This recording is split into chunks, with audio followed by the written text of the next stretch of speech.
I couldn't fucking believe it. I was going to do a post on something completely different, but this struck me. J.D. Vance, the Vice President of the United States, Elon Musk, and several other world leaders have even got involved, and they've condemned it, and I fucking condemn it in the strongest possible terms. The graffiti inside Canterbury Cathedral, our oldest cathedral in Britain, a magnificent cathedral, one of the great cathedrals in the world, and the head of the Church of England, of course, lives on the grounds. There's a huge bloody mansion there that they live in, and now and she's an Archbishop of Canterbury, is now a female. Well, that's a good thing. I don't really give a shit, really. But I tell you what I do give a shit about is the fact, even though I'm not a practicing Christian, brought up in the Church of England, but to have that defacing the interior, and I thought those bloody pro-Palestinians have been in there. No. Or Just Stop Oil. No. Or climate extremists of some sort going in there. No. It's the Church of England. They approved it. The very Reverend David Monteith, Dean of Canterbury, said, there is a rawness which is magnified by the graffiti style, which is disruptive. It is unfiltered and not sanitized. This exhibition intentionally builds bridges between cultures, styles and genres and allows us to receive the gifts of younger people who have much to say. I have a fucking something to say. Okay, you're a fucking wanker. I mean, how fucking dare you? This is our cathedral. You don't own it. You might be living there high on the fucking hog as you do, with your fucking gold-encrusted fucking robes and your bloody Ku Klux Klan hat or whatever. But I am a Christian. I was brought up in the church, and I find it disruptive. I think it's absolutely appalling. And scrawling graffiti on the walls of ancient cathedrals, it's just fucking disgusting. You should be ashamed of yourself. And the Church of England, you should be ashamed of yourself. I don't know about Christians across the country, but I find it appalling. Anyway, that's it. That started it off for this Saturday. Talking on about Christians. Why is it the slaughtering, the killing of Christians right across the world, and I have to take credit, no, I don't have to take credit, because it was Mel Gibson did a tweet here on TikTok, and it's very well worth listening to, talking about the murdering of Christians over the years in Armenia. Absolutely heartbreaking. Thousands upon thousands have been lives have been taken, mostly by Islamists. Same goes in northern Nigeria by the Boko Haram, a known Islamic organisation, and the government in Nigeria do nothing about it. In fact, Christians around the world are persecuted in the most appalling way, and nothing is said. Most of it perpetrated by Islamists, by the way. People can say, you're fucking Islamophobic. Or maybe I am becoming that way, but it's Christians who are the ones who are suffering. And nobody says a fucking word about it. The United Nations, nothing. Any demonstrations about it? No. But it's going on, it's happening, and it's going on right now. I find it incredible and very, very disturbing. Now, Iran has executed at least 1,000 people in a mass killing campaign over the past 9 months, it's been revealed. This is in the Telegraph today. I think it's been out there for a while, and quite a lot of people know about it. But nobody talks about Iran. They are the perpetrators of most of the terror in the Middle East and around the world. They've been exporting the terror to other people, and particularly weaponry. They've done it to Hamas. They're the ones who financed and gave them most of the weapons. Hezbollah, in Lebanon in particular, most of the weaponry from Iran. The Houthis in Yemen from Iran. And this terrible regime, with more than 3 months remaining in 2025, the figure already surpasses the 975 executions recorded in 2024 and the highest since the group's records began in 2008. Iran is a terrible, disgusting regime, and the people are treated appallingly.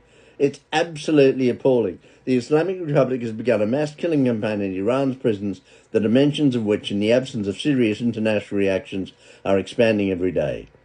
This is appalling. Nobody doing anything about it. Again, the United Nations, fucking not a dicky bird. Not a dicky bird. They don't do anything about it.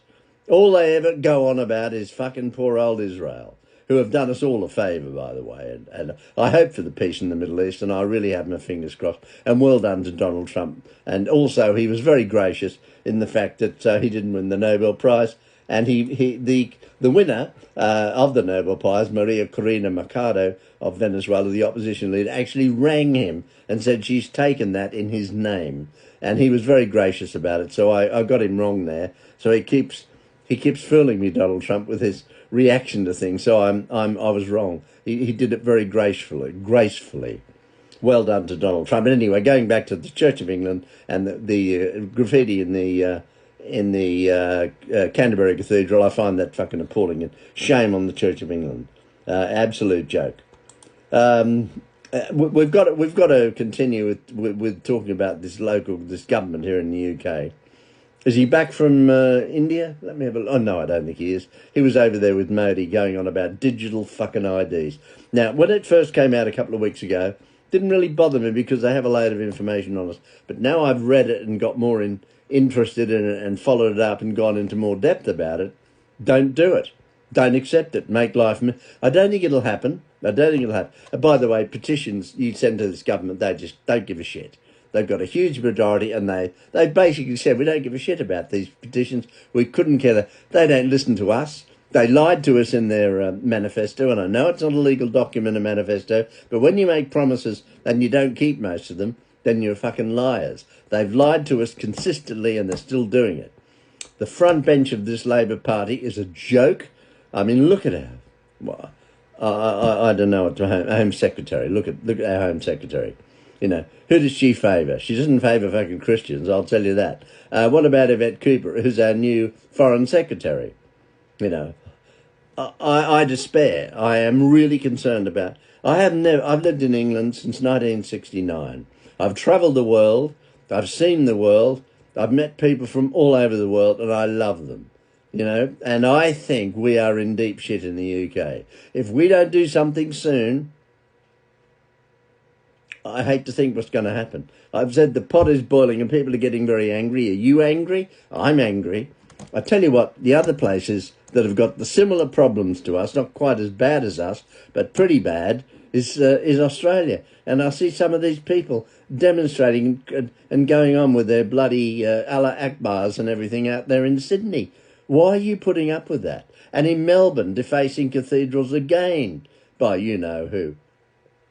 Why the fuck are you putting up with it? Canada, you're a lost cause. Canadians are such lovely people. You have got big problems. And J.K. Rowling, you're my heroine.